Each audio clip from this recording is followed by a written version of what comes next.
points to different cluster. So we have seen the problem that we will organize our customers into different groups. We are having a shopping mall. We want to organize our customers so that we can retain the customers for the longer duration. We can apply different marketing strategies to enhance the growth of the business to generate more revenue. As the customers will be more similar, customers will be segmented into one group. Second group will consist of different customers. So every customer having similar taste will be grouped into one set. Another will be grouped into different set. So now we will start the implementation part. This will be the flow: gathering, pre-processing, analyzing, elbow test, apply k-mean clustering algorithm, and visualize the clusters, right? So for implementation, you can do parallelly with me, or you can, if you have installed, just a minute, are you able to see my screen?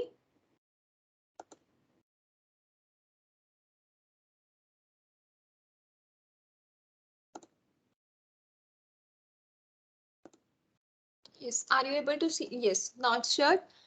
So for implementation, I'm using Google Colabs. If you have any IDLE or Anaconda installed, you can use ID within that. So if you want to do parallel with me, you can open your Google Colab Python notebooks and you can do parallelly with me. So I'm just typing Google Colab Python. This is the environment where you can execute your Python programs. So just click on the Google Colab Python, new notebook. It will take you to the environment of the Google Colabs. So it will take a small time to start with. Here is the Google Colab. Just you need to type and open the Google Colab from the Google, right? After this setup is seen, this environment is there with you. You need to connect with it. Connect. You have to connect it. After it gets connected, it will take just a time. So the message will be shown connecting. So let's wait till now. We can see the options. File option you are having open, upload, you want to save, automatically it will be saved in the Google Drive. So we are having different, if you are new to the Google Colab environment, you can see here, you can open new notebooks, you can upload your new notebooks, rename, save, and download your notebooks. IPYNB means that is the Python notebook. PY stands for the Python extension, right? In the edit menu, you have the options of cut, copy, paste cells. Just you can explore that. Whatever we will be using, I'll be explaining. For viewing, you can view the outputs. You can view the code cells. You can, for viewing it is. For insertion of the code cells, for insertions of the text cells, you want to insert code snippets from somewhere, you can do the same. This runtime is, you can use the shortcut keys or you can use from the runtime. Run all, or you can use shift plus enter to execute any cell. So these are some of the options you can see while you are using the Google Colab environment. It is very easy to use and you can write up and execute your Python programs very easily here. So you need not to install anything in your system. If it is not installed, so no worries. You can just open this environment and can do parallelly along with me, right? So first we will give the name of the file. You can see by default it starts naming the files as untitled. So we will see, save the file it as clustering demo. Doing here along with you. Clustering demo, you can give it as any name and say we give it as clustering, and IPYNB stands for Python notebooks, right? So this is called as code cell, and if you want to insert any text cell, you can insert that. So for insertion, code cells means where you can write your code snippets, and text cells means where you want to give some text or give some like comments you want to give on, you want to give some headings before that code that will not be the part of the executable statements. So you can give up that statements here in the text cell and all the code snippets in the code cell, right? And if you want to switch on, you want to do any options, editing options for that cell, you can perform cell up. You want to move the cell up, say I say cell up, so text cell goes up and code cell comes down. So this is, you can explore the options from here. You want to delete the cell, further options you want to cut, copy, paste cells, you can do that. So whenever you click the cell, this pop-up menu will come where you can do the editing options on the cell. So just I want you to make familiar with the Google Colab environment, how to work within this environment. So text cells, yeah, I'm writing it as clustering example. You can write it here. I insert say text cell. It inserted here. I want to move it up. You can move it as up. Double click on it, right? So you will get the cell. Say I want to write clustering example. You can write in the text cell, right? Now we will start with the how we can demonstrate, how we can implement k-means clustering, for which we have seen the base concept. What is k-means clustering? Why it is coming under the category of unsupervised machine learning, and what is the need, what are the application areas, and what are the different scenarios where we can utilize, and how we will utilize, what is the steps of algorithm, how the data points are assigned to different clusters. So now we will start with implementation part. So first step is we will gather our data. So how to upload your data? Here this option you are able to see, that is the fourth option, files. So click on this files option. You will get this option to upload the file. Click on this upload. I'm having this customer's data from a mall. I'll open it. So just click on OK. Your file will get uploaded in this session of the Google Colabs. So I just clicked on this files option. You click on this upload option. Wherever your file is there, browse from that part and your file will get uploaded here. You want to check before starting whether your data is set up properly in this environment or not. You can just double click it. Your data will appear here. So first I'll show you my data, what data is there.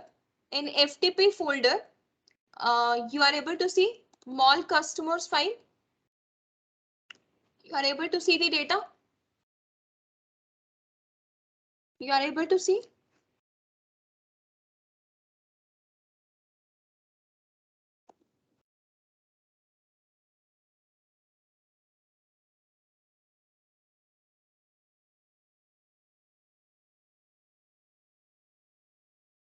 Right. This is the data set which I am using. I'm having the customers data. These are the customer IDs you can see.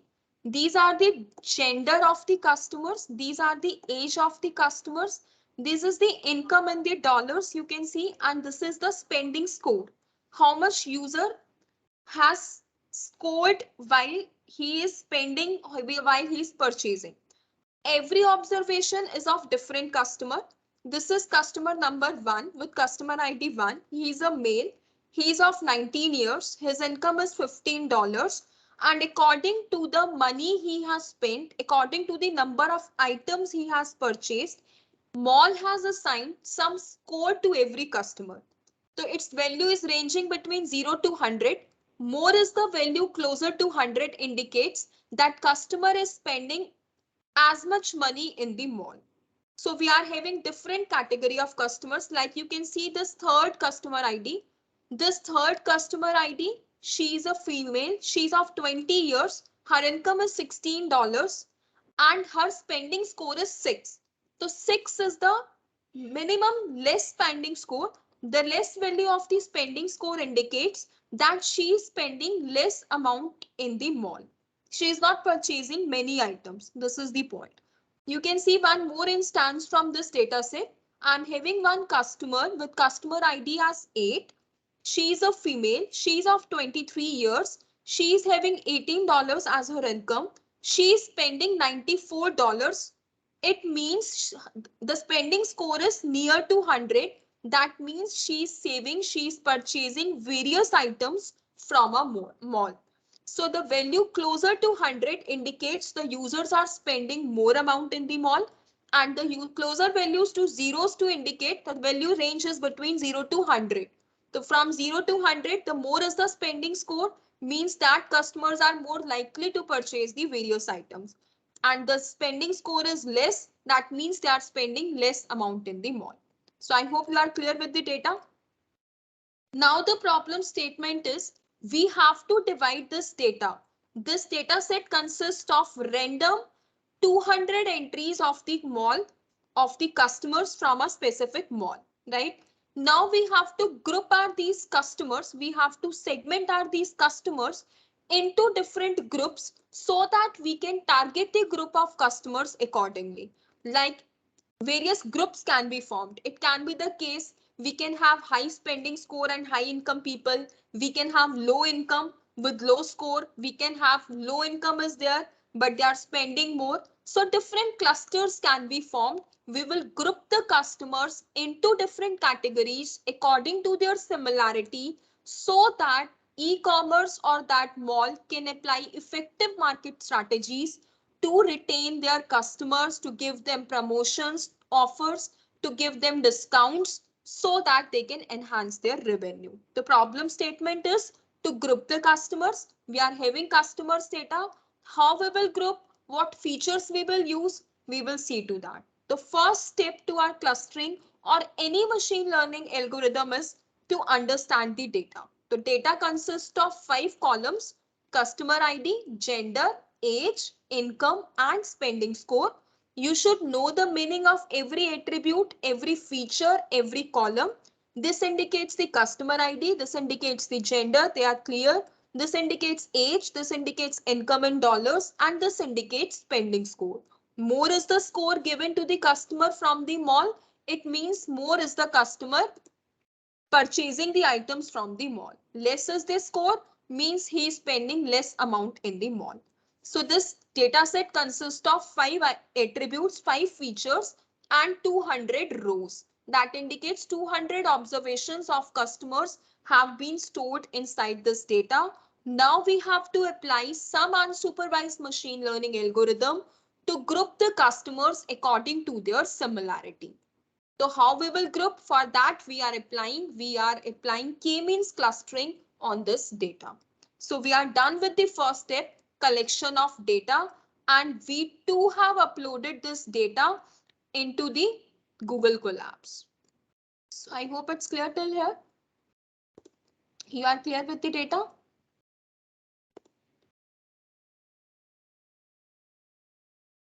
Is it okay to all till here? Shall I proceed with the implementation part? So here we can go with, we have uploaded this customer. I have closed that data set which I have shown to you. Now we will proceed towards the implementation. We have uploaded. How you will upload? You can do it parallelly from the files option, from the upload section. You will upload this file. You will double click on this. You can see the data here also. So you are able to see by default it shows 10 entries per page. You can see 200 entries are there, means 200 customers are there. And you can see 5 columns are being reflected: customer ID, gender, age, income and score. So you should be clear with your data, what exactly the data contain and what is the meaning of every attribute that is present inside your data set. You want to change this number of entries, you can do that. We are having 100 entries per page. On page 2 it is showing the rest of the entries. So to keep a check, to keep track whether the data is being uploaded correctly, you can just view your data in this panel. So I'm closing this. We have viewed that our data is uploaded successfully. Now we will start. Second step is we will import the libraries. Whatever functions we have to use from certain libraries, so we will import that dependencies or import that libraries. So very basic libraries which all are very frequently required for implementing any machine learning algorithm, that is import numpy for the arrays calculation, import numpy as np. So import is the keyword to import any library, and we will not use numpy. We will use the alias name. So we write it in that short form so that we need not to rewrite this numpy again and again. So as we will give the alias name, right? Then we need pandas for the dataset manipulation functions. So we will import the second library, import pandas as PD. So this is, again we are giving the alias name for the pandas library. So we need not to rewrite the pandas again and again. We will visualize our clusters in the form of graph. So for that, we will be using import matplotlib. Matplotlib library is there. From that, we are using pyplot module. So pyplot, and you will give the license name as PLT. So for executing that cell, you will click on the run cell, right? Is it okay? Import numpy as np, import pandas as pd, import matplotlib, pyplot module, and we are giving the alias name as plt, right? So this is the first step after the collection of data. You need to import the libraries for array manipulations, for data manipulations, for visualizations. So whatever library we use, we will keep on importing that. But I have initially imported the basic libraries which I am requiring for implementation of k-means clustering, that is the under the category of unsupervised machine learning algorithm. Right? Is it okay to all? After that, we are going to implement k-means algorithm. So we will import that also from scikit-learn, that consists of various machine learning algorithms. So from sklearn cluster module, we are already having k-means. That k is capital and m is also capital. So from scikit-learn, that is a rich library consisting of various machine learning algorithms, you need to import the k-means class. So we will use its functions for implementing our k-means clustering algorithm. So in a very basic way, I'll tell you how we can implement any problem, any case study in whatever, in whichever you want to group your data. So you can use this as your template whenever you are using, whenever you want to group your data is not labeled, you can use that. So we have seen in this case that our data is not labeled. Our data is not labeled means we are just having features. We are not having any output variable that we want, any output is not given. From this data, we need to underlie the hidden patterns. We need to extract the hidden patterns so that now we can predict what will be our output variable. What we have to do? We have to tell that this customer with customer ID 1 will belong to this cluster, say cluster number 2.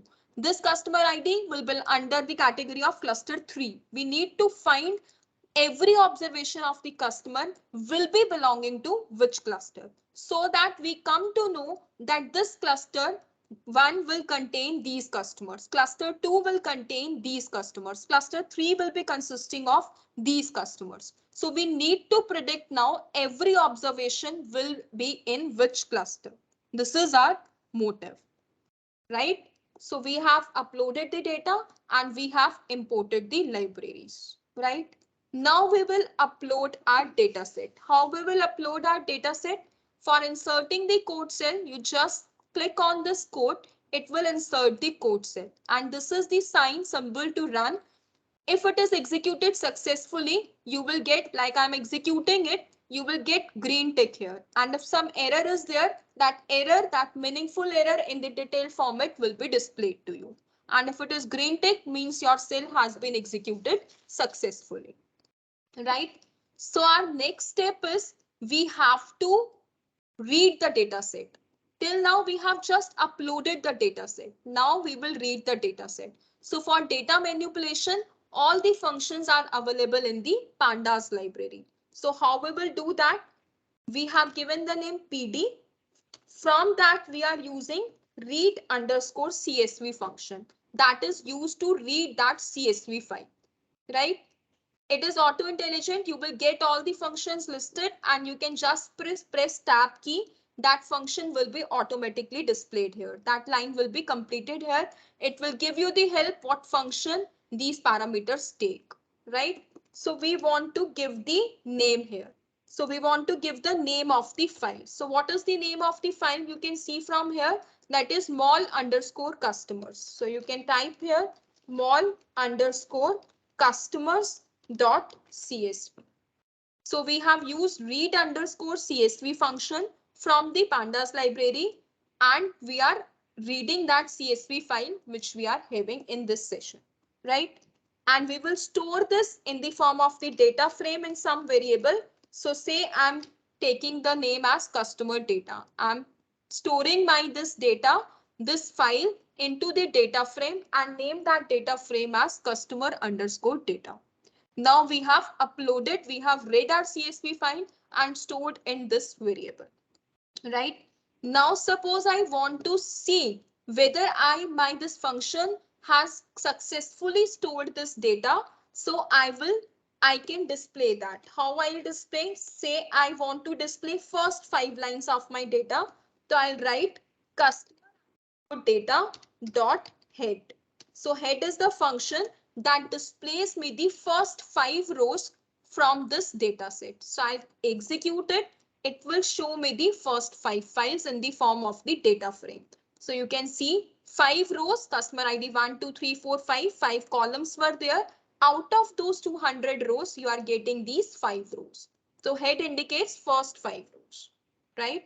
And if you don't write this head, it will show the entire data. Is it okay to all? So we have read the data successfully. These are some basic functions to manipulate. You should have knowledge that how we have shown the data, how we are displaying the data. Another code cell, if you want to insert, again you will click insert code cell. So it will insert the code cell below automatically. Now we want to see, say I want what is the dimension of my data set. I'm not knowing how many rows and columns are there. So you can apply some data manipulation functions over your data set. So that is customer data in which I have stored my, that is data frame in which I have stored my data. So I want to know the how many rows and columns are there. So that attribute is shape that returns me the dimensions of my data set. So you will click on this to execute. You will see 200 rows are there and 5 columns are there. That I have already shown you. 200 customers data is being stored with these 5 columns. And every column you are clear with, you should be clear with the meaning of every column that is present inside your data. So we are doing just basic data functions so that you become familiar with the Colab environment, Google Colab environment, as well as how we need to manipulate the data. I hope I'm clear till here. Right? You want to extract more detailed information of your data set. You can also use customer data.info. That attributes, this method will give you the detailed information of your data set which you have stored in your data frame. So I just click on this execute. You see this is giving me the detailed information about my data set. What this detailed information consists of? 200 entries are there. That is from the index 0 to 199. Number of columns it's showing, that is 5 columns. It is here. It is indicating what that 5 columns are: customer ID, gender, age, income, and score. It is showing 200 entries are there. You know that for every column 200 entries are there. It is showing me that there is no missing value. All the values are filled, non-null. Customer ID is non-null. If some missing values are there, then it will indicate that this much values are missing. So all the data is, there is no missing data, as all the columns are indicating that all the 200 entries are non-null, non-null, non-null. So you have seen that all the columns are non-null, means no missing entry is there. Along with that, you are getting the additional information, that is the data type of every column, according to the type of value you have assigned to this column. So customer ID was numeric, so it's showing integer. Gender was string, male, female. So it's a string is considered as an object in Python, so it's object. And every integer, income and score was numeric, so it's integer.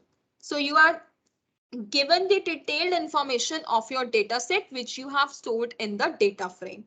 So that shows any missing entries, data type, how many total rows are there, how many total columns are there. This detailed information you can fetch, right? So till now I have not done anything related to k-means, but just I am showing you the data manipulation functions. So first import your data. Second step, import the dependencies, import the libraries, whatever you want to use. Then read your CSV file, store it in the form of data frame, and check whether you are able to display that data, whether it is correctly stored in this variable or not. So for that, you can display your entire data. You can display the first 5 records. You can display the last 5 records as you wish. So after that, we can see the dimensions of the data set also, how many rows and columns are there. You want detailed information. You can use methods for these all methods are available in the pandas library. I hope it's clear till here to everyone. I hope you all are doing along with me.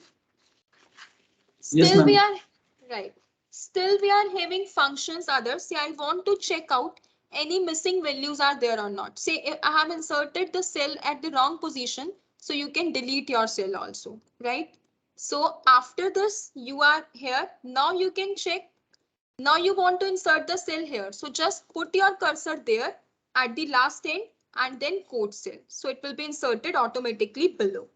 Now we will be checking. Suppose again you want to check one another method to check out some missing values are there or not. So our data frame name was customer data, in which we have stored our entire data set. So what we want to check is any missing values are there or not. So that is null, and we want to sum out how many values are missing inside this customer data. So you can check out for the missing values. If null values are there, then return me the total number of null values. So you can execute this. So you see 5 columns are there in customer ID, 0 missing value means everything is filled, no missing values there. Gender, no missing value. Age, no missing value. Income, no missing value. Score, no missing value. So either you can use this info method or you can use is null method to calculate to keep a track whether any column is containing any missing value or not. So we are not having any missing value, but if we are having missing value, so there are different ways to handle the missing data. So how you will handle the missing data? There are two different techniques in Python. There are two different techniques to handle the missing data. That is, one is imputation and second one you can draw. Imputation means, I'll just give the brief up how you can do that. What is the imputation technique? Imputation means you want to suppose age is having some missing values. Some missing values are there. Customer has not filled his or her age. It can be the case. So means that values are missing. So now you can replace that missing value with mean value. You can replace that with median value. You can replace with that mod value accordingly what you want, what your business requirements are. So accordingly you can do. That is called imputation. You want to handle your missing data. For that you can apply imputation, in which you can replace the missing value with any of the central tendencies. These are called central tendencies. You want to replace it with some average value, means the age values which are filled, the missing value should be replaced by the average of the values which are already present inside the data. You want to replace it with by some median value, you can do that. You want to replace it with most frequent value, you can do that. So it depends what actually you want the replaced value, right? And second thing is drop. If there is a large data set containing millions of records and say only 10 records are there which are missing values, so you can simply drop that rows, you can remove that rows. But if data set is less, then you can't delete that rows. So it depends on the size of the data, on the nature of the data, on the data type of the data, on the business problem. You can use either imputation or dropping to handle the missing data. But at present, we are not having any missing values, so we can proceed further, right? So these were the simple things you should know: how to pre-process your data, how to check out your data, how to check the information related to your data. Nothing concerned with k-means, but yes, every machine learning algorithm has to go under these steps so that you can check your data is pre-processed, your data is cleaned, your data is ready to use, because you are going to train your model on the input data, and your input data should be of good quality, should be of the correct format which you can use. Shall I proceed? Right?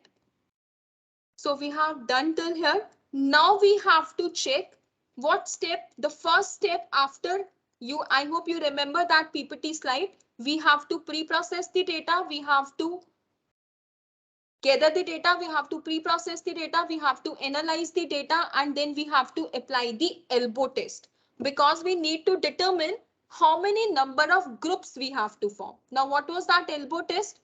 To find appropriate number of clusters which we require. So how many number of clusters we will be forming? How many clusters we will be forming? We have to check out. We will test what is the correct, what should be the correct number of K, so that we can appropriately divide our data into different groups. So for that, we will apply elbow test. Elbow test uses metric within cluster sum of squares. So it calculates, I'll just show you the formula once again so that you are familiar with what is elbow test and what we are doing, right? Just, I'll show that slide again. Slide is visible and elbow method slide is visible. Or shall I share it again?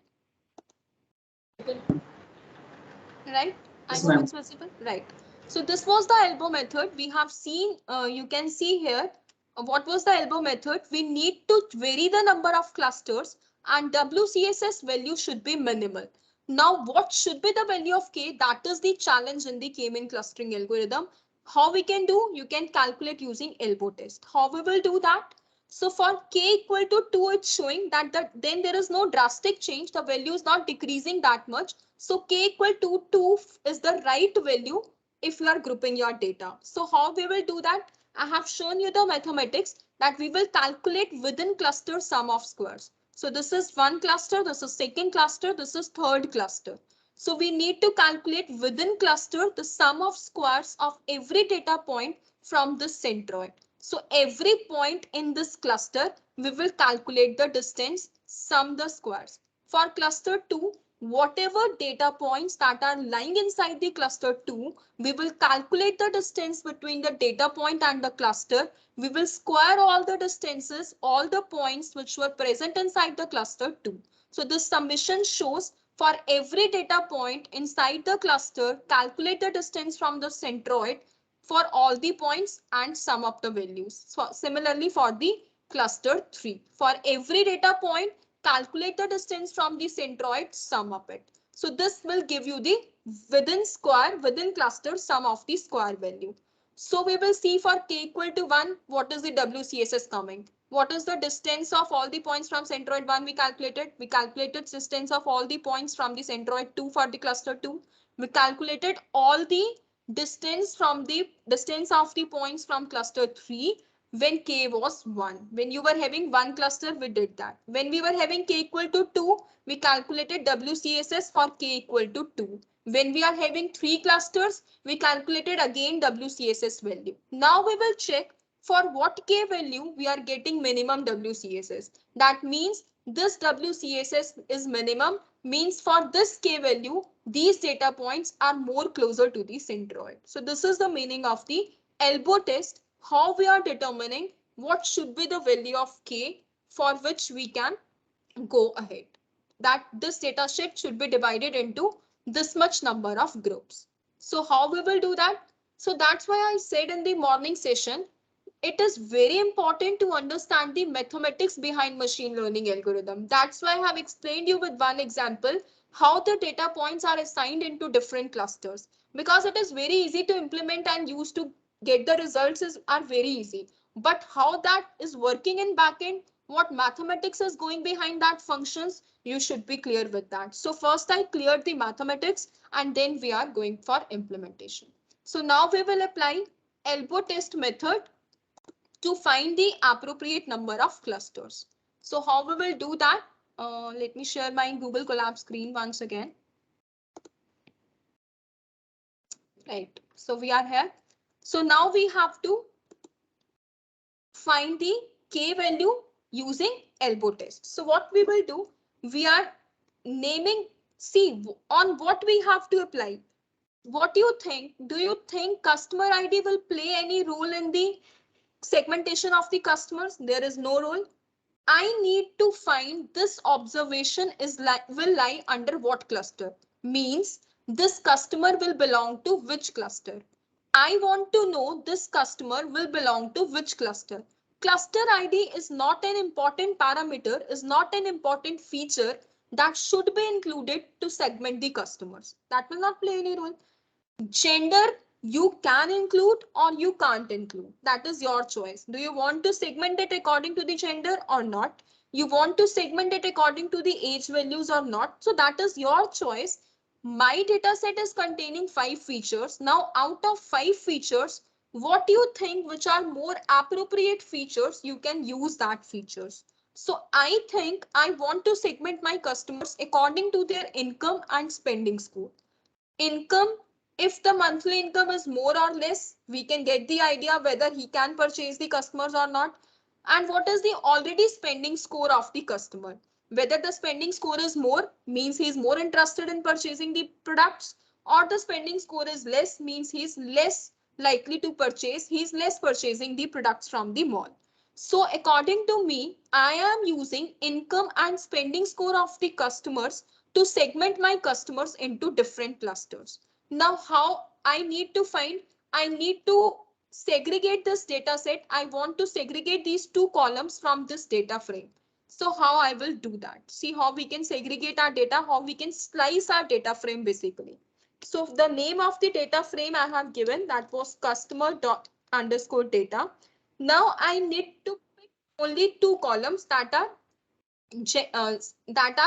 income and spending score. So how I'll pick, ILOC function is there to locate the columns index wise. I stands for index and LOC stands for locate or extract the columns from your data frame. So it takes the values, you will pass what you want. Now I want all the rows. I just want 2 columns, income and spending score. So it takes X comma Y. X means rows and Y means columns. The column indicates this is the range. Entire rows I want. Rows, I don't want to eliminate any row, but I want to eliminate first 3 columns. And second is I want what column. You first see your this data again. Index of the column in Python starts from 0. So customer ID is the 0th column. Gender is the first column. Age is the second column. Income is the third column. Score is the fourth column. So index of the income is 3 and index of the score is 4. It means I want to segment my customers according to income and score, and their index in the data set is 3 and 4 because index of the column in Python starts from 0. So this is my 0th column, this is my first column, this is my second column, this is my third column, and this is my fourth column. So I want to segment my customers on the income and score that are present at the third and fourth index. So now I'll apply ILOC to extract the slice of the data from the data frame. Which data frame? Customer.data. What is the method? ILOC to locate the specific index. I don't want to eliminate any rows, so it will contain all the rows from the 0th till the last 200, that is 199th index. And columns I want only third and fourth. So I mentioned the index of the columns, right? And I want to convert it into values because I will be using their values on the K-means algorithm, right? Now the values I'm storing in X. This will be my X. So I'm storing this columns third and fourth, that is income and spending score column values in my X. That is my X. That is my features that I am using to extract the data from the data frame. These features I'll be using to segment my customers, to group my customers on the basis of income and spending score. Now, if everything goes well, I'll print the X. What X will contain? All the values, that is the income and spending score values. So I'll execute this cell. So you are seeing I'm getting 200 entries. What these 200 entries are? This is income and this is spending score. Customer 0, customer 1, customer 2, customer 3. And I need to use only these 2 features to segment my customers. So I have extracted X indicates features and Y indicates output variable. So in K-mean clustering, there is no output variable. So we are using only relevant features to segment our customers. How you will extract this X? Using ILOC function. You want all the rows, so just provide the range, and you want specific column, so just provide the specific index. And we have printed that. So now we have features on which we want to train our K-means algorithm. One question should arise in your mind. Is there any need to split your data?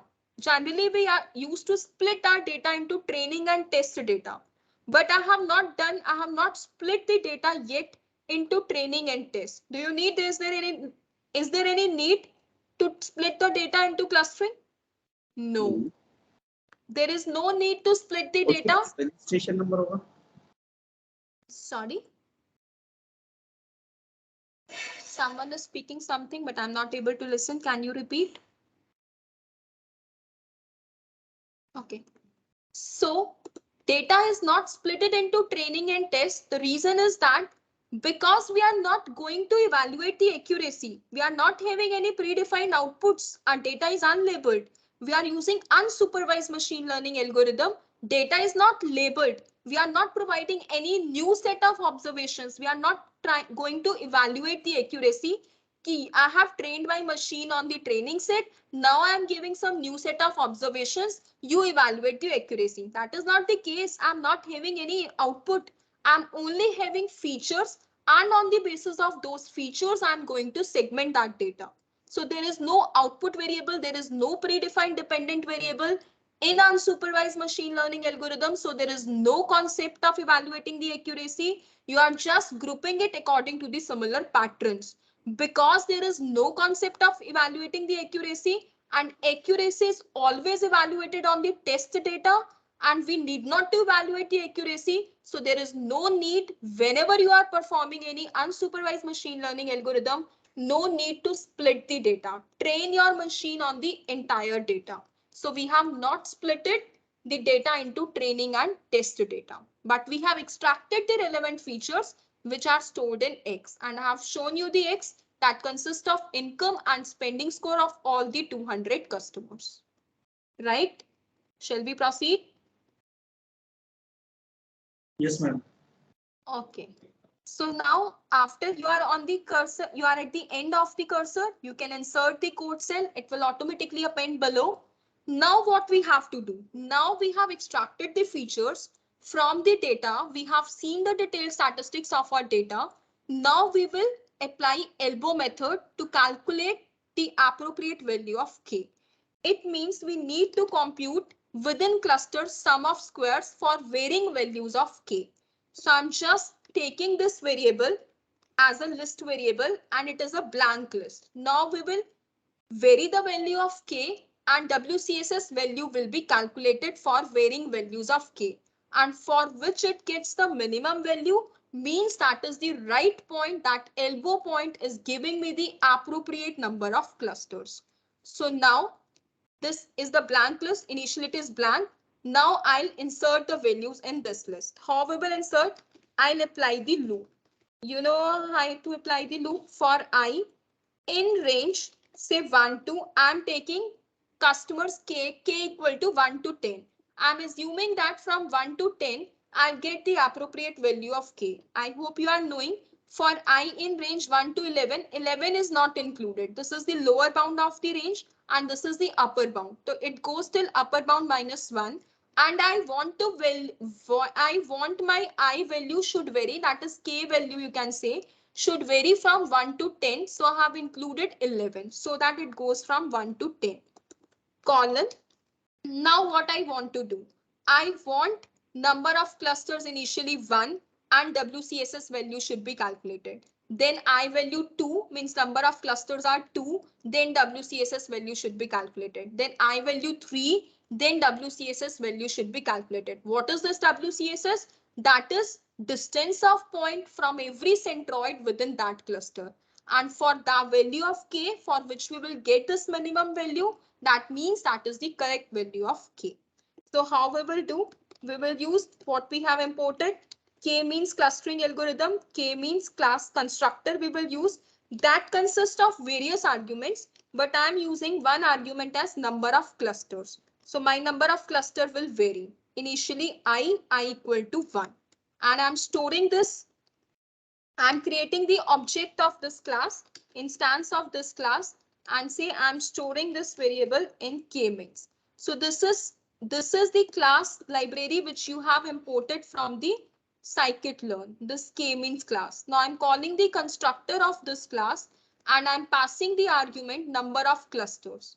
There are initial values, again init values there, random status there, we can use that also. But let's first clear the base how clustering occurs, right? So k-means algorithm we are applying. Number of clusters, initially I value will go to 1, then 2, then 3, then up to 10 it will go. And we want, what we want? We want to predict the WCSS values. So we want to fit our model on this X value. So we will call fit. We are not training, we are just fitting these values. We are just predicting the values of WCSS. On what features? You have stored these features, income and spending score, in the variable X. You have stored this. You can see this. We have stored these features into X. Now we are going to apply this k-means on these features only. Customer underscore data consists all 5 columns, all 200 entries, but we have extracted 2 columns and stored in the variable X, and X indicates the features. So I'm using this, that I value should vary so that I come to know what is the appropriate value of I or K, whatever variable name you can use. So I'm fitting this on the relevant features, that is X. Now, initially my blank WCS list is empty. Now I'll start inserting the values. Append method we can use to append the values.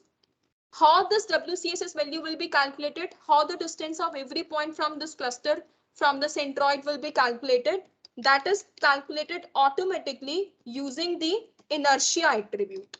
This inertia attribute is used to calculate the WCSS value. So I value will be 1 initially. We are training it on the relevant features. We are going to predict WCSS values. In this WCSS, which was a blank list, I'm going to append the values. First, for I equal number of cluster equal to 1. It will calculate this inertia attribute, will calculate the WCSS value, will store it in WCSS. Then I equal to 2, that means number of clusters are 2. Now for number of clusters 2, you are again predicting the WCSS value, and this inertia underscore will give you the WCSS value. Now, if I execute this, you just click on the cell, it is executed. I have not printed anything. But for all the number of clusters that varies from 1 to 10, this WCSS values has been stored in this variable. Now how you will check? We will plot that elbow graph, which I have shown you in this slide. How you will plot that? Again, I'll insert the code cell. How you will plot? We have imported matplotlib library. Of that, plot method we will use. What we want on x-axis? See, do you see this elbow method? What is on x-axis? Number of clusters. And what is on y-axis? That WCSS value. And where the value will be minimum means that should be the k value. So on x-axis I want number of clusters. Number of clusters that k values are varying and different WCSS values we are getting. So on x I want number of clusters, and on y I want WCSS values. So I'll share once again Google Colab, right? So I need to use plot method. On x-axis, I want number of clusters. So what is that range? We have already taken an x-axis. Plot method takes what you want on x-axis, comma, what you want on y-axis. So on x-axis, I want number of clusters whose range varies from 1 to 10. And on y-axis, I want what? WCSS value. So I have stored that WCSS value in the variable WCSS. Got it? The plot method takes 2 arguments. What you want on x-axis, I want number of clusters, and on y-axis, I want WCSS values. So I'm using this elbow method to calculate the appropriate number of clusters. So this inertia attribute is helping me out to calculate this WCSS value, which I have taken initially as a blank list. And now I'm appending this WCSS value, which is coming in the WCSS for varying number of clusters from 1 to 10. I hope it's clear. Yes, ma'am, clear. Right. Now we can use whatever, you can format your graphs, you can make it more beautiful, whatever you want. So if you want to give some title, you can give elbow graph, whatever title you want to give to your graph, you can use that. After that, you can give X label because your graph should be clearly labeled. So we want X label as number of clusters. So any string whichever you are writing either should be included in the single quotes or double quotes. That is your X label. What you want as Y label. So matplotlib Y label is the method in which you can pass the string what you want to print it. So on y-axis what we want WCSS values. That is what we are doing. This will be the title of the graph. On x-axis will be the number of clusters and on y-axis it will be the WCSS values. So this will be the X label. Label means actually what you want to display on x-axis and actually what you want on the y-axis. And if you want to display it, you can use the show method and you can display the graph. Now if everything goes well, graph will be created. See, we can see the graph. This is the title. This is x-axis label which you have given, number of clusters. This is the y label which you have given, that is WCSS. So see, the values of number of clusters are varying, and for varying number of clusters we have got WCSS value. How we get this WCSS value? From inertia attribute. So see, for k equal to 2, this is the WCSS value. For k equal to 3, this is the WCS value. For k equal to 4, this is the WCSS value. For k equal to 5, this is the WCSS value. So what you think, what is the appropriate value of k from here? Can you recognize from the graph? That's why we have drawn the elbow graph. We have done the elbow test to know that our data should be divided into how many clusters, how many groups should be created. So what this elbow graph is indicating? For what value of k from the graph, the value of WCSS is minimum. So what is the value of k you are able to find? Any one of you? For what value of k WCSS is minimum? This is WCSS. You can see this is the elbow point you can see. This k equal to approximately 5. For k equal, after k equal to 5, there is not much change. This is the elbow point which you can see. So we can assume that for k equal to 5, WCSS value is coming. So k equal to 5 means number of clusters our data should be divided into 5 groups, right? So from firstly we have done applied our elbow test to know our data should be divided into how many groups. Is it okay to all? Shall we move? Yes, ma'am. Right. After that, again, now we have done our one step for the k-mean clustering algorithm, that what should be the value of k. Your data should be divided into how many number of groups. After that, you will insert the cell. Again, still we have not trained our model. Still we have not applied k-means algorithm. Only we have identified what should be the value of k. In how many number of clusters your data should be divided. Now we will apply k-mean algorithm because now we are knowing that number of clusters should be 5. So we will be using our class that we have imported from the scikit-learn, that is k-means, and we are done. This class constructor contains one argument as number of clusters. And now we are very much sure that for k equal to 5, after analyzing it from the elbow graph, we can segment our customers, we can segment our customer observations, our data points into appropriate groups. So now we will be creating the instance of this class. Say I'm storing this in the k-means variable. So now the k-means algorithm will be applied on the number of clusters equal to 5.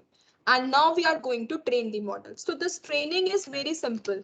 Call the method to train. The method is fit underscore predict. On what you want to train? On X. X is what? The features. What features? Income and spending score. So we are trying to segment our customers on the basis of income and spending score. So we have extracted income and spending score features from the customer data frame and stored in X. And now we are going to train our model. We are going to train our machine. We are going to build our model on the we are going to build our model using k-mean clustering algorithm, and we are sure number of clusters will be 5. Fit underscore predict is the method of the k-mean class to train the model. On what data you want to train? We need not to train on the customer underscore data. That is the entire data frame. We want to train it on the X only. That is containing only the relevant feature on the basis of which you want to group your customers.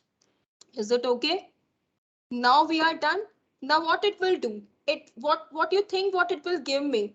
It will give me the value of this customer will lie to this group. This customer will lie to this group. And we want only this. Key observation customer 1 will lie to 0th group. Customer 1 will lie to this cluster. So I'm predicting the Y value in unsupervised machine learning algorithm on this X data. And this will give me for every observation that customer 0 will belong to cluster 1. Customer 2 will belong to say customer 3. Cluster 3, 5 clusters will be created. So now I can print the Y values. You can see what output I am getting. So we can execute it. So you can see this is showing me what customer 0 is belonging to third cluster. Customer 1 is belonging to 0 cluster. Customer 2 is belonging to third. Cluster numbers are starting from 0 to 4. 5 clusters are there. 0, 1, 2, 3, 4. And it is giving me the what? Y value. Y value means K-means algorithm is returning me the cluster number of every customer. So a customer 0 is belonging to cluster 3, customer 1 is belonging to cluster 0, that is the first cluster. Third customer is belonging to cluster 3, fourth customer is belonging to cluster 0. So this is how different 200 customers and every customer is belonging to which cluster. And that is what we were interested in finding also. This cluster will contain this set of customers. This cluster will contain this set of customers. Is it okay to all? Clear to all? Yes, ma'am. Right. So now we will, that is not a, that we now we will visualize that. So that we are able to know, we can try to find more insights on that data, or that this customer is belonging to this cluster. So how we will visualize that? So we will use again matplotlib scattered. We will construct a scatter plot. What argument it will take? It takes X argument and Y argument that are mandatory, because every pixel, every point will be formed with X and Y. So what should be X and what should be Y? We should know that. Now what we want? We want one cluster with all the, in that cluster, all the customers who are belonging to cluster 0, that should be there. In another cluster, all those customers should be there that are in cluster 1. In other cluster, all those customers should be there that are in cluster 2. In another cluster, all those customers should be there that are lying within that specific cluster. So I want cluster 0 customers to be grouped into one with one color, with one scatter dots. Another group of customers, say I'm showing that by blue color, and they should be all those observations, all those customers that belong to cluster number 2. And similarly, all customers belonging to customer number 3 and 4. So scatter method needs X and Y. So from that X is having what features? Consisting of 2 columns, income and spending score, and the entire 200 rows. So from this X, I'm interested in what? For which Y value is 0. Y value 0 means all the customers that are belonging to 0th cluster. That is the first cluster. Comma Y value will be my income. That is 0th column. So X value consists of what? From X you extract what? All the customers that are belonging to 0th cluster. Then again first cluster, second cluster, and so on. Similarly, this will be my X value. That is for 0th column. This is my for 0th column. You just give me all those customers which belong to customer cluster 0. Right? Is it okay to all? That is Yes, ma'am. Y equal to 0. That is 0th cluster and 0th column. This is my X coordinate. Now what will be Y? X, that is the set of features. From that set of features, you extract all the customer that belongs to zeroth column, and my Y value is first index. First index means spending score column, right? So this will be the my scatter plot first argument, that is X comma Y. X will be all customers that I want for this zeroth cluster customers, zeroth column and first column, that is income and spending score. Now we can give some additional attributes to make our graph very much colorful and design. We can enhance the designing. That is size. You can give the size of that dot that is coming. So S equal to, say I give 50. That is the size of that dot. You can increase the size of that dot will increase. What color you want for this cluster 0? So I'll give the C, that is the color, equal to, you can write the name of the color. So that is, say I want cluster 0 as green. What label if you want to provide? So that should be label equal to, in quotes you will write, say this is my cluster 1. Whatever label you want to apply. And this is one argument. Same, how many clusters? 5 clusters are there. So I'll simply copy paste it. You see now what will be the change. What will be the change you think? Now Y, from this X, extract all the customer whose Y value is 1. Y value 1 means all those customers which are belonging to cluster number 1. For zeroth column, that column income is 0 and spending score is 1. But this Y value will become 1. Size will remain same. I want all cluster dots of uniform size, and say color I want cluster 1 should be represented by red color, and label I am giving as cluster 2. So you see what is the change. The only change, I have changed the label, I have changed the color. That is just for enhancing the designing.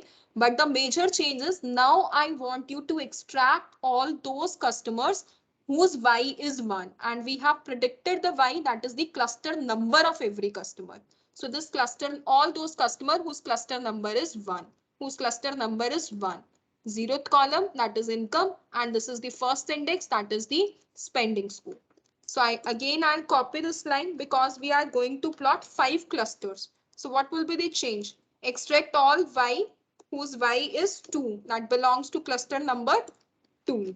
This change. What will be the next change? I want this color to be changed. So let's say I say color name, that is say yellow, and label equal to cluster 3.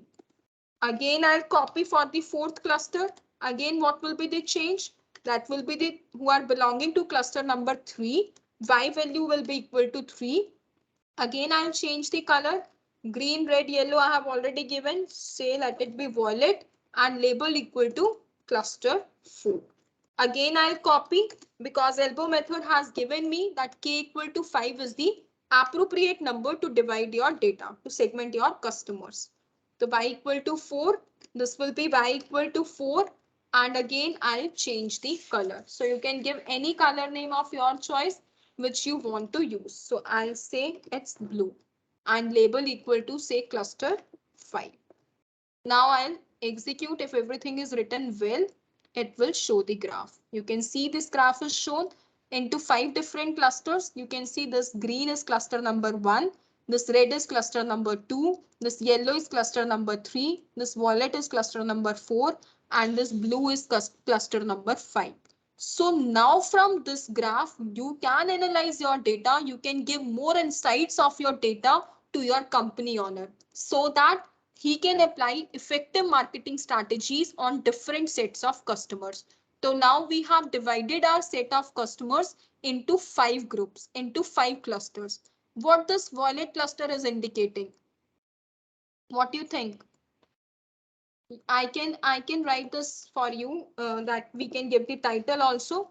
So you can see PLT dot title. You want, say I want title as to be customer segments.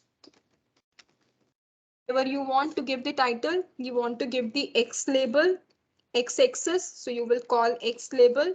What you want to write on the X axis? What is on X axis? That is the income. Annual on the basis of 2 features we have done, annual income and the spending score. So Y axis is indicating what? Spending score. So we will write Y label as spending score. right? And so we are done. We have given label. These are three mandatory things. Other various things are there. So you can see this is the title. This is x-axis annual income and this is my spending score. So now you see this violet cluster is indicating annual income is low and spending score is also low. So that is very logical set of customers. When their income is not high, how they can spend more. So this is one logical set of customers we are having. Second set of customers you see of red color, that is indicating their annual income are high, but their spending score is less. Spending score means they are not purchasing, they are not spending much amount in the mall. So means they are what you call it as कंजूस type लोग हैं. Their income is more, but spending score is less. They are not interested in spending, right? This blue cluster is their annual income is okay, their spending score is also okay. They are midway. What they are earning, they are spending that also, right? This green cluster indicates what? Their annual income is low, but they are spending very high. So they are more fond of shopping. This indicates this. And this yellow cluster indicates their annual income is high. You can see on the x-axis, they are lying towards the right. So annual income is high and they are lying above. So their y-axis is spending score is more. Spending score is high. So they are also logical. Their annual income is high, so they can spend. So they are spending also. So this as a data scientist, as a data analyst, for which company you are working, on which problem you are working, you can tell to the owner, we are having 5 sets of data now. These are low income, low spending score customers. These are high income, high spending score customers. These are high income but low spending scores. And these are low income but high spending scores and they are neutral one. So now when you will provide this information to your owner, what he will do? He will apply different marketing strategies on different customers. What he will do? He will try to increase this. He will try to increase this rate. He will try to increase their satisfaction level. Their annual income is high, but still they are not spending. What is the reason behind that? He'll start giving some vouchers. He will start giving some offers so that they can be converted into this cluster. So this is what they want. What marketing strategy they will apply? They are having very low income, low spending score. So they may give them options: buy one get three free, buy one get two free, buy some extra vouchers. So every segment of customers will be employed by different marketing strategies so that they can enhance their business. They can retain their customers for the longer time. So this is how K-mean clustering works. I hope I'm clear. Is it okay to all? Yes, Clear ma'am. to it? Right. Yes. So I hope everyone is able to do also and you are meaning. See, I have already told you implementation in Python of any machine learning algorithm, how complicated that algorithm is not that difficult because you are having already extended libraries in your Python and you can easily do that. You can apply the functions. You just need to know the prototypes of the functions, how they are working. You should know whatever. But the major point is that you should know how these data points are assigned to these clusters. So that's mathematics I have told you. How they are using distance measures, how they are assigning data points to the clusters. You should know that.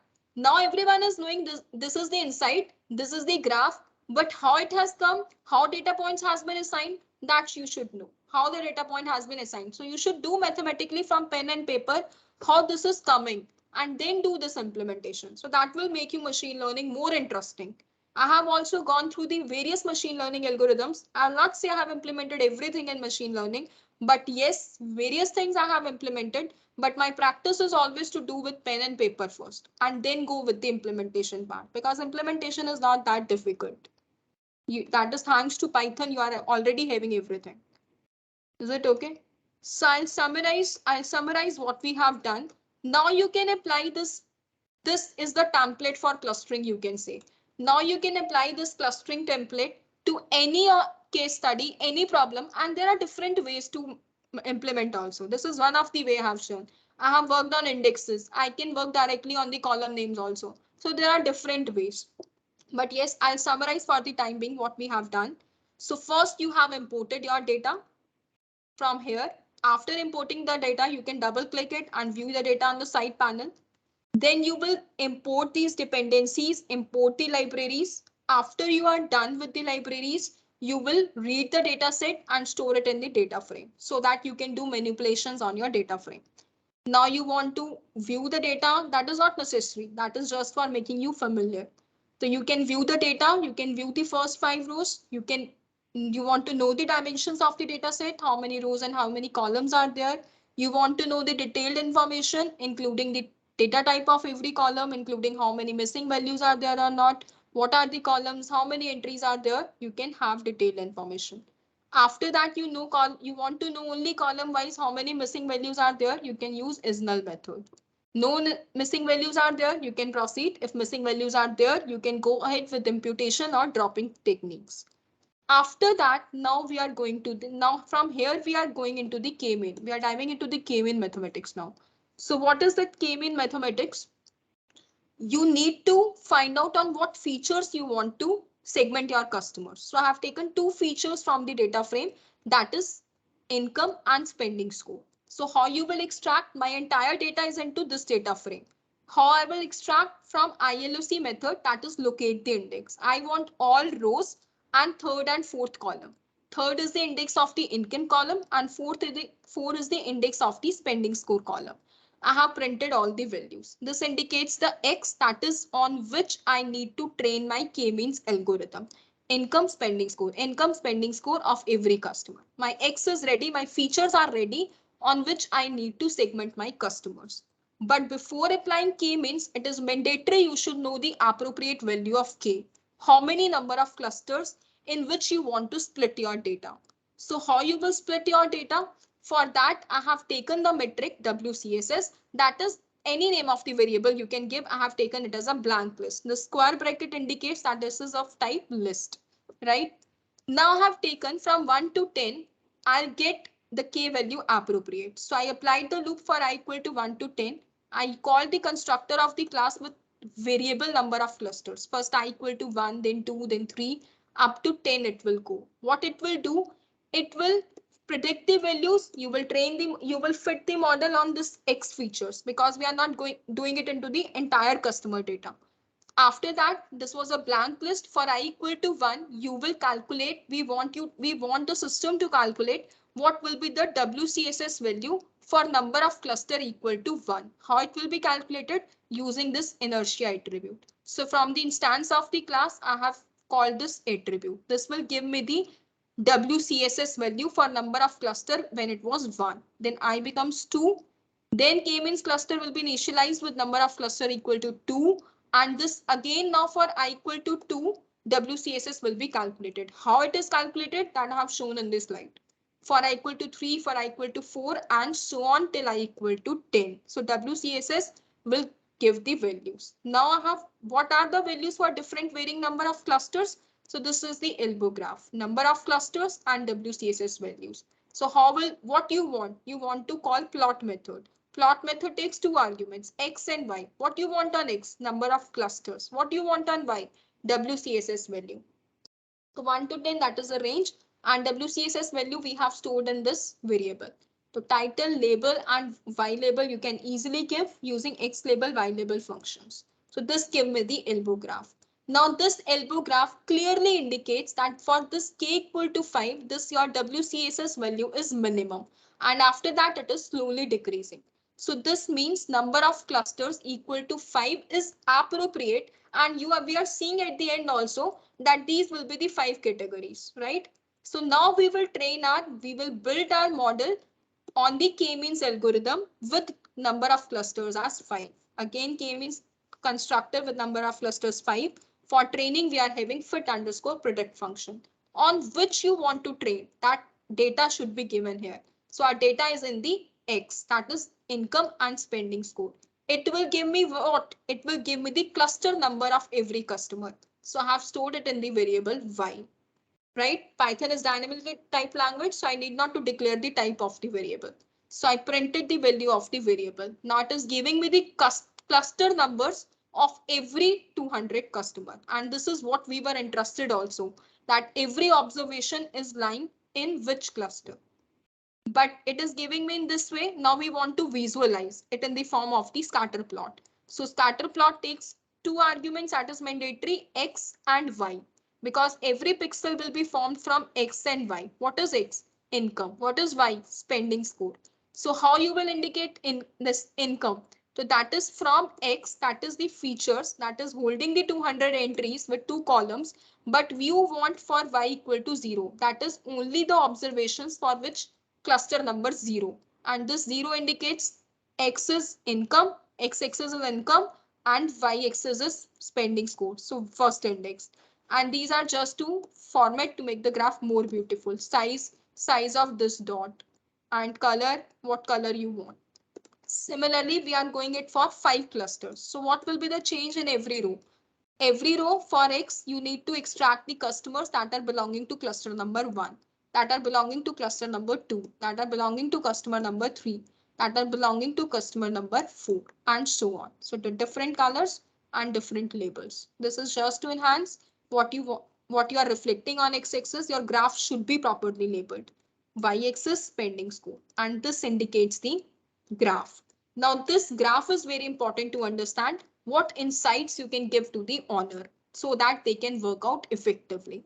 So we are also satisfied. Yes, we have taken the appropriate value of K because 5 categories can be possible also. Low income, low score, high income, high score.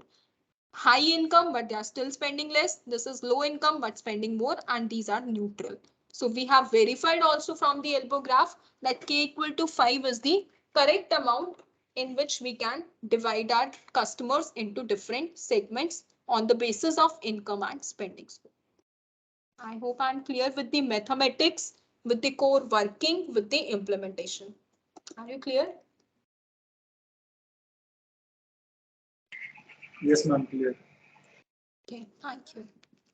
We can do one more case study also so that you are more comfortable with clustering. We are having, we can do that. So that we will do with some other method so that you are comfortable with index as well as names. So I'll just open a new notebook. We will move ahead.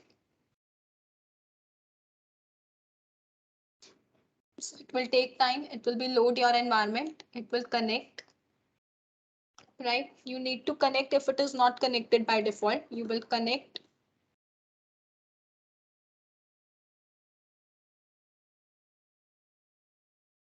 So it will take time. When you will get how much resources you are using, then it means you are connected. So make familiar yourself with the Google Colab like this. So you need to rename your file. By default, it will untitled, save with untitled. So I say write clustering 2, right? This is the Python notebook. Now, let me show you the data first. Now again, we want to apply unsupervised machine learning algorithm clustering only, but on some other case study. This we have done market basket analysis. We have studied how we can segment the customers into different groups. Now some other problem can also be there. So let's see what's the problem is. I'll just show you the data set. Uh, you are able to see the data set? I need to share it again.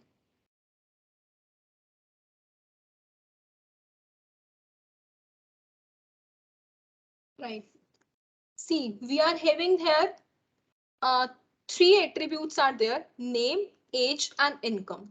And only 20, you can see only 22 entries are there. First one is the header row, and all remaining are the persons with different age, with different incomes and names.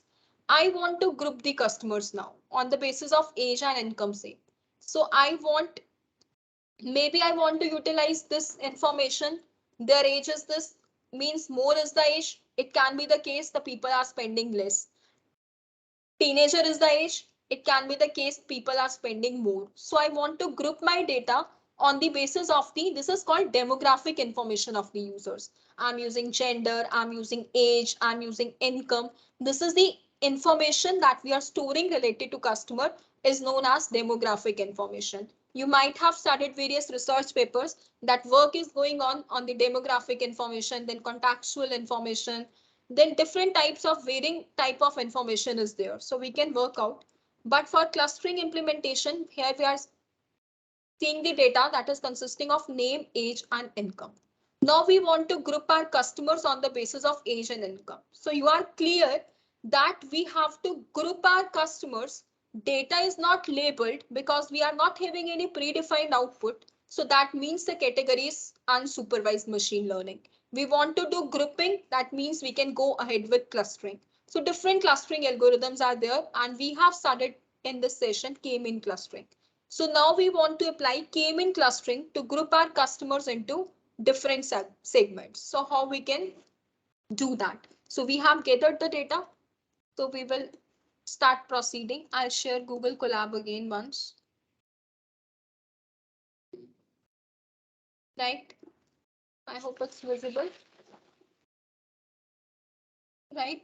Now we will start. The first step is you need to upload the file. It will be again a revision for you with different method. Definitely we will do. So we will upload the file. Now this file is income that is stored in my desktop FTP folder. You need to browse that and this income. So just click on OK. You will get uploaded this income.csv file. How you will view it is uploaded successfully. Just double click on it and you can see the entries here. That is name, age and income. So 22 entries are there in total consisting of 3 columns. We need to group them, right? Again, all the remaining entries are on the next page, right? So we can close it after we have viewed that it is uploaded successfully. We have collected the data, we have seen the data. Now the next step is what? To import the dependencies, to import the libraries. So say we start importing the libraries. Import, I need pandas as PD. The libraries which you are knowing that you will be definitely using, you can import. And if at the end you know that you need something else, you can import it as you require. The import, we will visualize it. So we will use matplotlib dot pyplot method, type pyplot module, and give it as the name as PLT, whatever alias name you want to give. We will execute it on this. And if everything goes well, you will get green tick here. So we have imported the dependencies, right? Whatever dependencies I'll require, I'll import as and when required, right? Now, the next step is to read the data, to read that CSV file. How we will read that? PD pandas read underscore CSV method I'll call. CSV method. What it will take? Name of the file. So what is the name of the file? You can see from here that is income.csv. So this income.csv you will write here. That is income, whatever is the name of the file along with the extension. That is name of the file. Now reading this file, you will store it in the data frame. Say I give the name as data. Your data of this CSV file will be stored in this data frame named as data. You will execute it if everything goes well. But how you will know it is correct or not? So we can print it. It is only consisting 22 entries. So we can display that. To display that, you can just print the data frame. So you can see name, age and income and all the rows are there in the form of data frame. So we have gathered the data, we have imported the libraries, we have read the file, CSV file and stored the data in the form of data frame. We have done in the last also here till here. Is it clear? Is it clear to everyone? Yes, ma'am, you can continue. Okay. So after this, after we have imported the data, again we want to print the first rows of the file. You can call first 5 rows. For that we are having head method. So it will give me the first 5 rows. So whatever information you want. Now I want to know the dimensions of the data set. So we have seen shape attribute. So you can call the shape that will give me the dimensions of the data set. So 22 rows and 3 columns are there. That is name, age and income. You want the detailed information. So that is data.info method. That will give you the detailed information as we have seen on the previous data set also. So you can see total 22 entries are there. Indexing will start from 0. Total 3 columns are there. Name, age and income. 22 entries, all are non-null, means no null entries there, including the data type of every column. Name is object, string value, age and income are numeric values, so they are of integer data types. So this is the detailed information you can check off the data. Again, you can check if some missing values are there in any column. So how you can check? We have seen last is null method. You can call as null method dot sum. So that will give me the missing values corresponding to every column. We can see from detailed information or we can see like this. So it is showing name is having 0 missing value, age is having 0 missing value, income is having 0 missing value. And if we have to handle the missing data, then I have already told you, you can go ahead with the imputation or you can go ahead with the dropping of the method. Drop means you need to delete that row, you want to delete that row, and imputation means you want to replace the missing value with some of the central tendencies, mean, median, mode, according to your requirements. So after this, we are just manipulating with the data. We are just seeing the data. We have not done anything with the k-means clustering. Now what we want same. I'll simply first show you a plot. From a simple plot also you can guess number how many clusters are there. But the most reliable method is to use elbow test. From simple scatter plot also you can check how many clusters can be formed. Say you call scatter method. Now what the scatter method take? What will be the on the x-axis and what will be on the y-axis? This x-axis are what I want. I want to segment this data into clusters on the basis of name is not required. Name is not the relevant feature to group my. So I can drop this feature. I need only age and income, right? So I'll use these two features, that is age and income, to group my data. So I can plot this using simple scatter plot also. So how you will plot? Data. In my data, the entire data frame is there, the entire data is there. And in this, I want age on x-axis. You can do it by look ILOC method or you can use by like this also. You can call it as data and you can call it as income. On y-axis, what I want? On x-axis, I want age, that is of data frame age column, data frame income column. I want it to be the plotted in the form of x-axis and y-axis. And what I want as X label, you can give the title, you can give the X label. X label will be my age. I am dividing it on the basis of age and income. And my Y axis will be PLT Y label and that will be income, right? Now I can call the show method to display my scatter plot. So that is, if everything goes well, scatter plot will be plotted. So you will have the idea from simple scatter plot also, but sometimes the data points, you may not get the exact idea. Data points can be randomly distributed. So the reliable method is to use elbow method. But from here, you can also visualize that 3 number of clusters are being created. 1, 2, and 3. So from simple scatter plot, I am estimating that 3 clusters can be created, right? Right? We will use elbow method also, but just I'm giving you the idea how we can go ahead. After this, what we want now, we want what we want. We want our features. Data consists of entire data frame. That consists of name also, age also, and income also. But I want to apply k-means on age and income features only. So I need to slice my data frame. How I'll slice my data frame? From data, in last example, in last segmentation study, I have used index. Now I'm using column names. So how you will do? I want age and income in the features. So that is age and income, right? Whatever is the name of the columns, they should be as it is, right?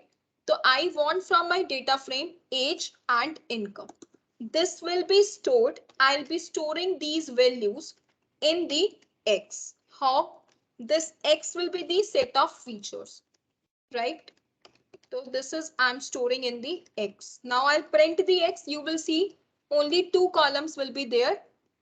That is in the form of data frame because I've not converted dot values. So that is age and income of all the persons, right?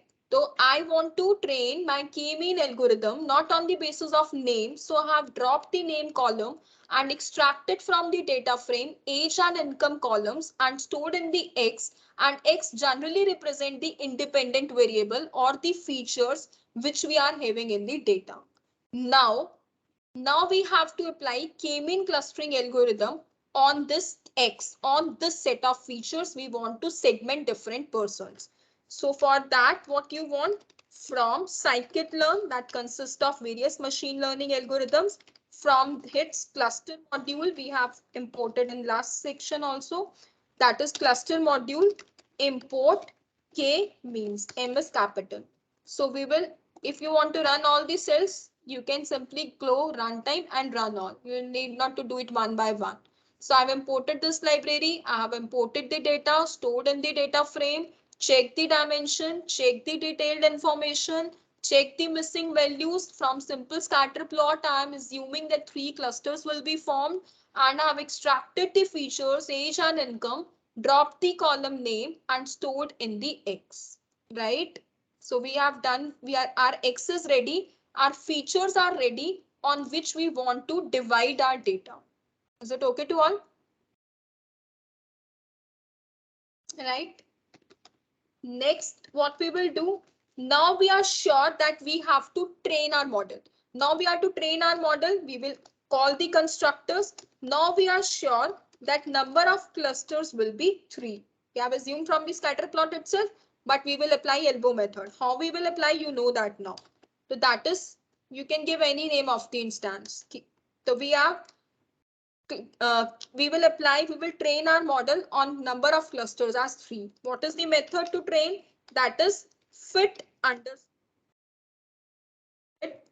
underscore predict on which data? On X. X is containing what? Features. What are the features? Age and income, on which you want to do.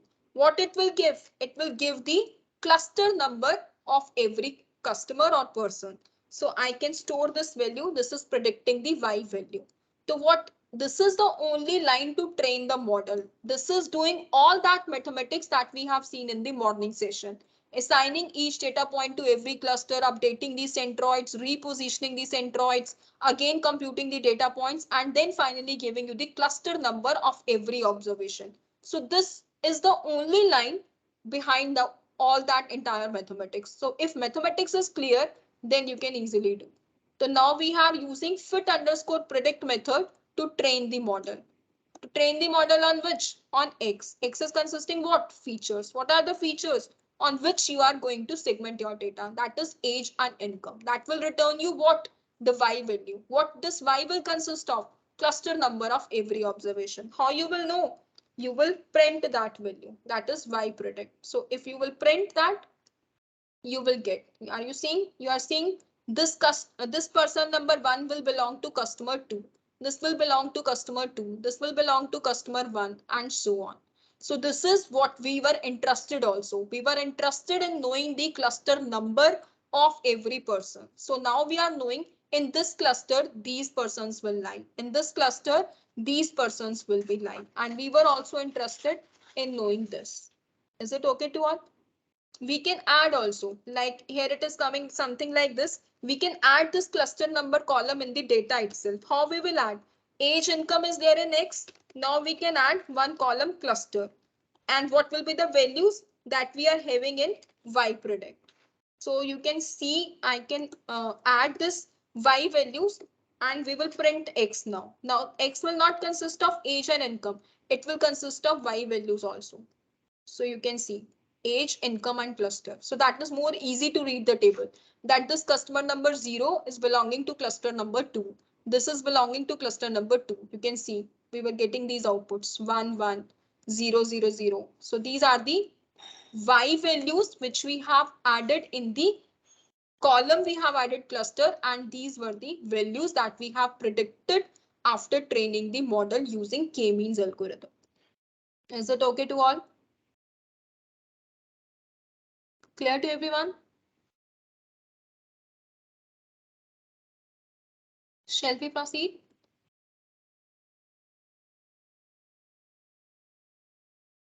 Okay. I hope you are getting, your concept is clear, right? So we are knowing the cluster number of every cluster. Now what we can do, we have to plot the scatter plot for the different customers, for different persons. What we can do? We can do it as we did in the last time. x, y equal to 0. We can do it that way, or we can do separately also. How we can do separately? See, for x, what you want from the cluster column, in x cluster column, if the values are 0, you want this. You want this from x, right? What you want, you should be clear.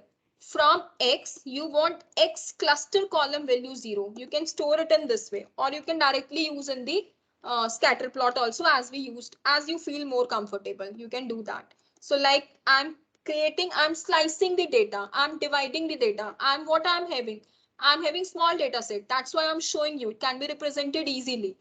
I'm having some customers in cluster number 2. I'm having some clusters and customers in cluster number 1. I'm having some customers in cluster number 0. But now I want all the entries of cluster number 0 only. I want to slice this data frame. So how you will do? I have from X cluster column where it is equivalent to 0. I have stored it in one another variable. Now if I print this variable, it will give me all entries of 0 cluster number only. Something I missed out. Just a minute.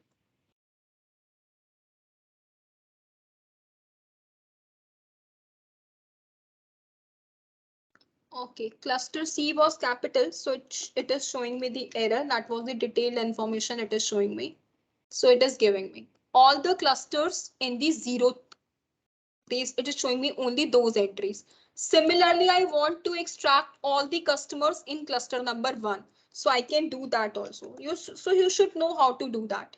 I'll store it in some other data frame and with the customer cluster number 1. So that is the another one. So if I'll execute, I'll get the entries with cluster number 1. Similarly, if I do it for cluster number 2, I'm having 3 clusters. So they are numbered from index 0, 1, 2. So that is, I'm storing it in the some another data frame variable. So it will give me the only those values with cluster number 2. I can print all the entries with customer number 2. So this is how we can do. Now it will become easy to plot me the scatter plot. I need not to write it in that. Otherwise, I can write in that also. So now we need to visualize plt.scatter. What values it will take? X-axis and y-axis. What is the x-axis?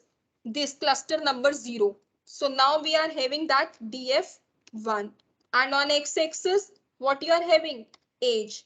So cluster number 0, age. Right? That name should be same. Age is capital. You can see this column name. Right? So cluster number 0, age. And what will be y? That will be in data frame 1, you want its income. That is what we want on x-axis and y-axis. We want age and income, but of customers that are belonging to cluster number 0. So cluster number 0, that data is already in df1 now. So of age and income. And what other things you want, you can do that. You want like color, you can give the color. Let's say it's equal to green. So we can give green color. Then we can give label. You can give any label. Say I give cluster 1. And if you want to give the size of that dot, you can give 100. Similarly, you will copy. We are having 3 clusters. So you will copy it 3 times. So I copied it 3 times. What will be the change? Now df2, that consists of all the customers in the cluster number 1. In that data, age should be represented on x-axis and income should be represented on y-axis. And color is, I'll change the color of that dots and label is cluster 2. Size is same.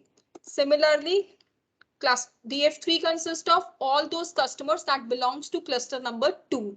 Cluster number 2 age is represented on x-axis. Cluster number 2 is represented, income is represented on y-axis, and I'll change the label as well as the color. So I change the label as 3, that is cluster number 3, and I'll give the color as say blue, right?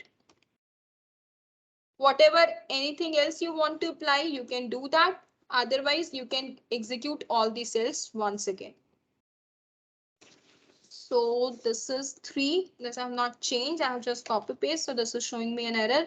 So you can read the error and can easily rectify.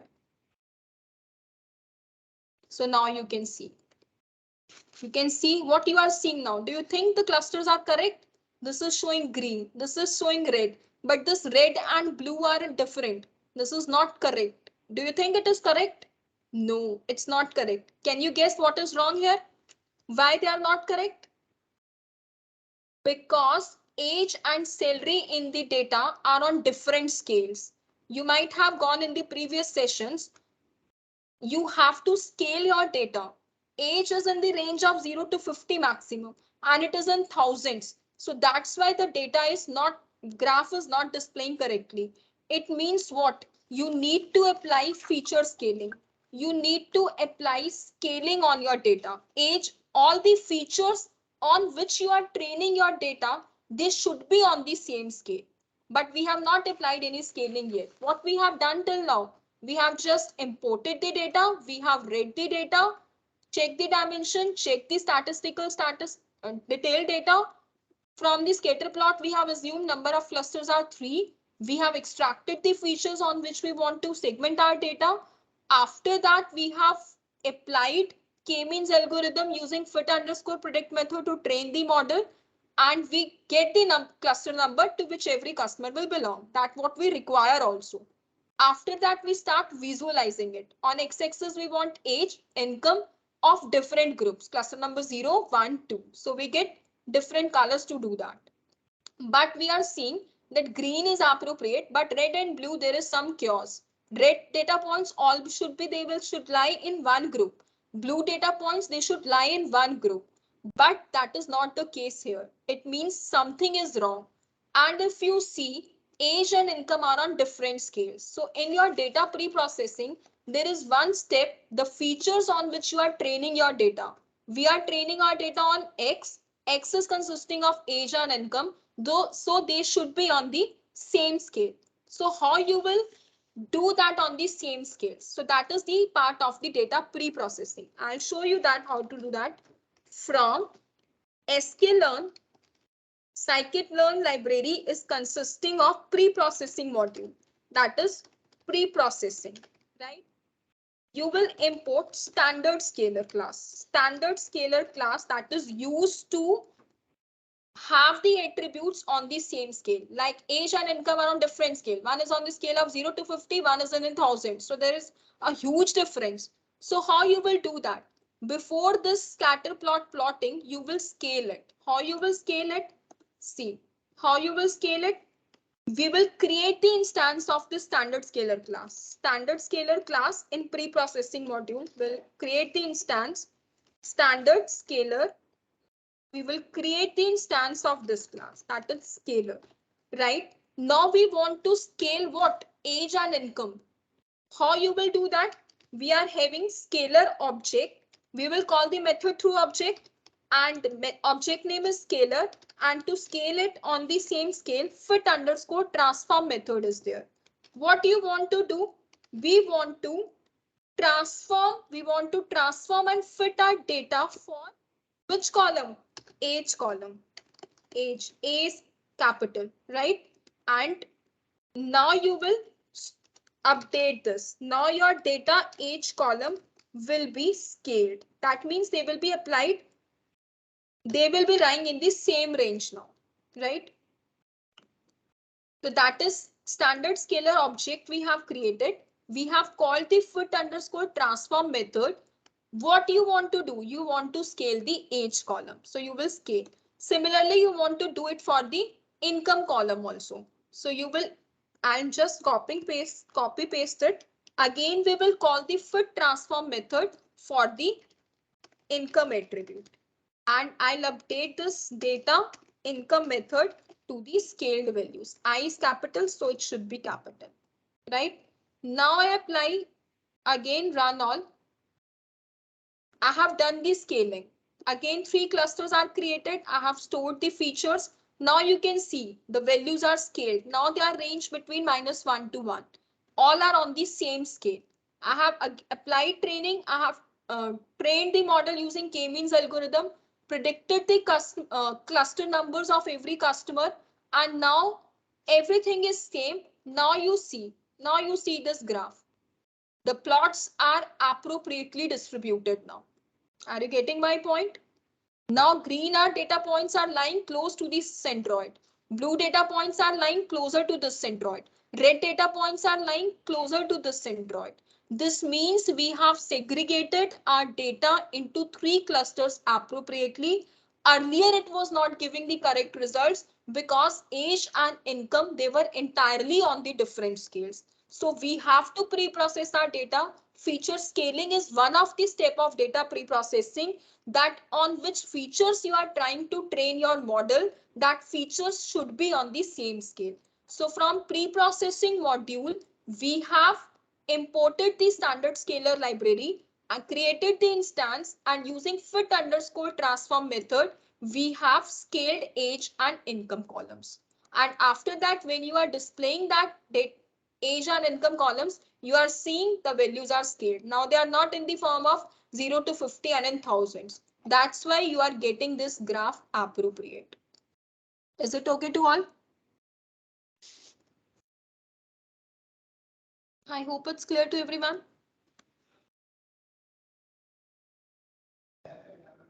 Right? So this is how you can, I hope I have made the concept clear of clustering. So this was the main motive, to make you clear with the unsupervised learning algorithm, how to implement, what are its applications, what is the mathematics behind that, and how you can solve any business problem, any business problem you can solve. These will act as your templates, how to cluster your segments, on what features you want to extract. In output, you want the every data point should belong to which cluster, and then you can visualize it using scatter plot. This is what I have shown in that slide also, that this will be the working of the K-mean clustering. Right? So I stop my session here for today. If you are having any doubts, you can ask me. You can unmute and you can ask.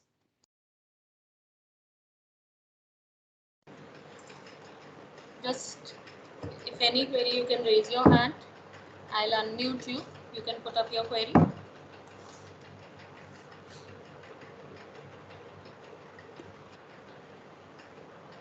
You can also put up your query on the WhatsApp group if you have any query.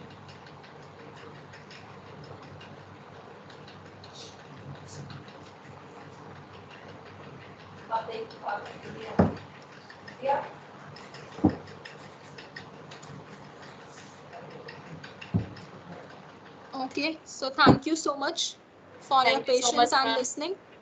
Thank you so Thanks much, a Sonia lot. ma'am. Thank you so much for your valuable session.